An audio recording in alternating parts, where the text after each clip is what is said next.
ભીલડીમાં નીચાણવાળા વિસ્તારોમાં વરસાદી પાણી ભરાયા। બનાસકાંઠા જિલ્લામાં છેલ્લા 24 કલાકથી ભારે વરસાદ વરસી રહ્યો છે। જિલ્લામાં અનેક વિસ્તારોમાં જળબંબાકારની સ્થિતિ સર્જાઈ છે, તો ક્યાંક પવન સાથે ધીમી ધારનો વરસાદ ચાલુ છે।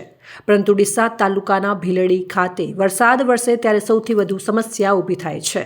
ભીલડીના નીચાણવાળા વિસ્તારો જેવા કે ઘોઘામડ સોસાયટી, અંબિકા સોસાયટી અને પંચવટી સોસાયટી સહિત અનેક વિસ્તારોમાં પાણી ભરાઈ ગયા છે। ઘણા ઘરોમાં પાણી ઘૂસી જતા લોકો મુશ્કેલીમાં મુકાયા છે।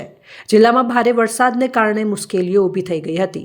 ડીસા તાલુકાનું ભીલડી થયું પાણી, શાળા પાણીમાં ગરકાવ થઈ છે।